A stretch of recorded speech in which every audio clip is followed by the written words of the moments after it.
You know, I just mentioned that. I mean, everybody now, of course, is talking about the 1930s and saying, oh, no, we can't repeat the mistakes of the 30s. Well, that's exactly what we're doing. I mean, the popular notion is that we had a depression because Hoover was so irresponsible that he trusted the free market and he did nothing. And because he did nothing, we had a depression. And then Roosevelt rode to the rescue and saved the day with big government. Well, the reality, of course, is that we had a depression because, A, we had a Federal Reserve that was too easy in the 1920s and created a boom. And then when the boom bust, Hoover ignored the good advice of his Secretary of the Treasury, which maybe is the last time the Secretary of the Treasury ever gave anybody any good advice. And instead of allowing the free market to work, he came up with all kinds of crazy things to bail people out and to prop things up and to distort prices and fix wages and all kinds of things that created the Depression. And then Roosevelt came in and proceeded to make it worse. And everything that Roosevelt did exacerbated it and made the Depression great. And we eventually got out of it after the Second World War. But how can anybody say that we got out of it because of Roosevelt? We got out of it despite Roosevelt. We would have got out of it a lot faster had Roosevelt not just expanded the failed policies of Hoover. And that's very similar to what's happening now. You got Bush, who is the Hoover now of this generation, who is now associated with the free market, who is nothing but anything like the free market. And now we have Barack Obama, like Roosevelt, coming in to save the economy with big government. Of course, the government is already huge. Maybe he hasn't figured that out. When Hoover left office, I think the federal budget was about $4 billion. That was the whole thing. And Roosevelt doubled it to about $8 billion. Now we're $3 trillion. $3 trillion.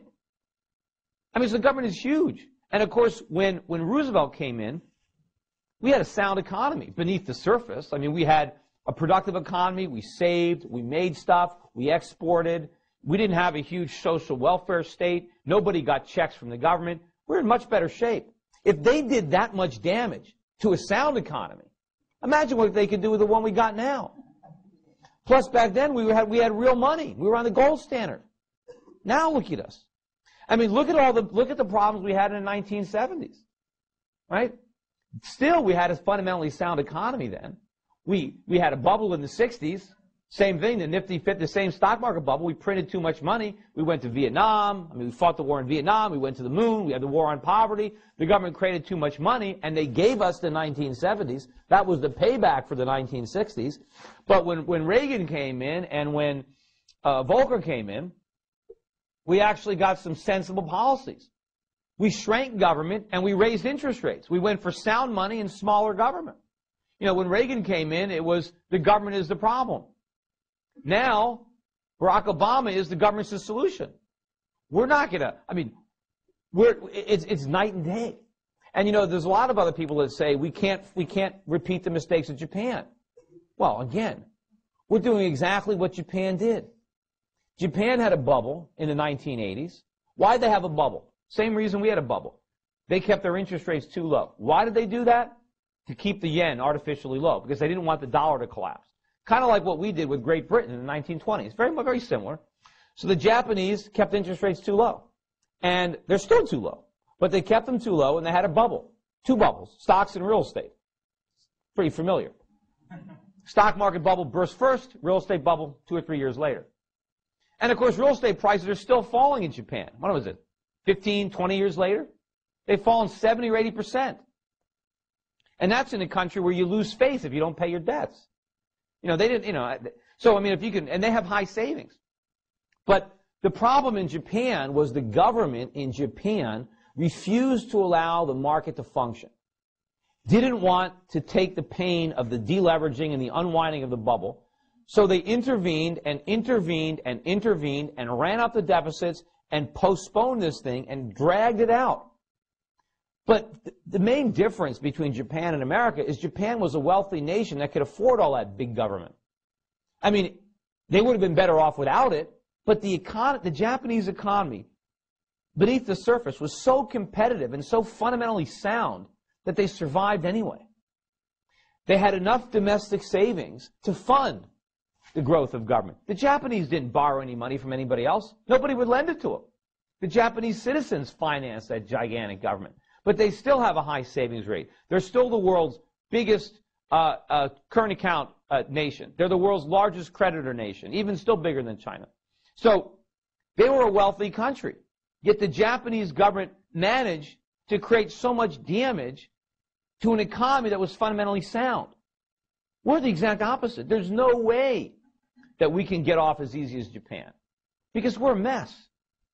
We're the world's biggest debtor. We have a huge trade deficit. We have no domestic savings. And we're already loaded up with debt. And the only hope we have of artificially stimulating our economy is that we borrow the money from the rest of the world. We don't have it on our own. So when the world stops financing this, and it's going to come to an end, and we're going to have to make these hard choices. Is it going to be hyperinflation, or are we going to do the right thing? But the rest of the world, and a lot of people think, and this is I've had a lot of arguments, and people call it decoupling. They think, well, this is never going to happen, or when America stops consuming, the whole world is finished. They're not finished. We're not the engine of the world's economy. We're the caboose.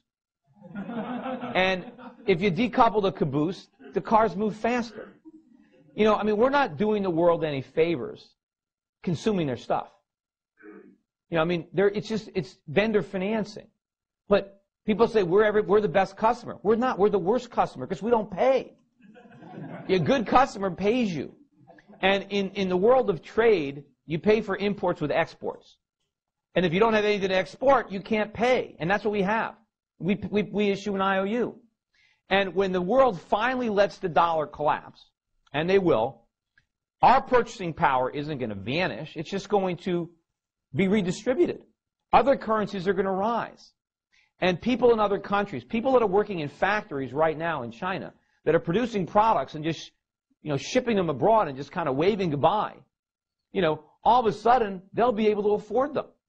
The Chinese will be able to turn in their bicycles and buy automobiles because steel will be cheaper, because cars will be cheaper, because the value of their wages will rise because their currency will gain purchasing power. It's the Americans who are going to be buying the bicycles because all of a sudden, cars will be too expensive for us. Gasoline will be too expensive for us because we'll be bidding with currency of much less value. And that's what's going to happen. And the world is not going to suffer because we don't buy their stuff. They're going to benefit because now there's going to be more stuff for them. Right now, because the world lends us so much money, there's a capital shortage. Wouldn't the world be better off investing their savings productively in their own countries rather than just giving them their savings to us? Wouldn't they be better off enjoying the fruits of their own labor rather than laboring while we enjoy the fruits? It's obvious, and it's going to happen. Anyway, I don't know how long I've been talking. Huh? But anyway, did I have any time for any questions? Oh. Anyway, well, that's it. And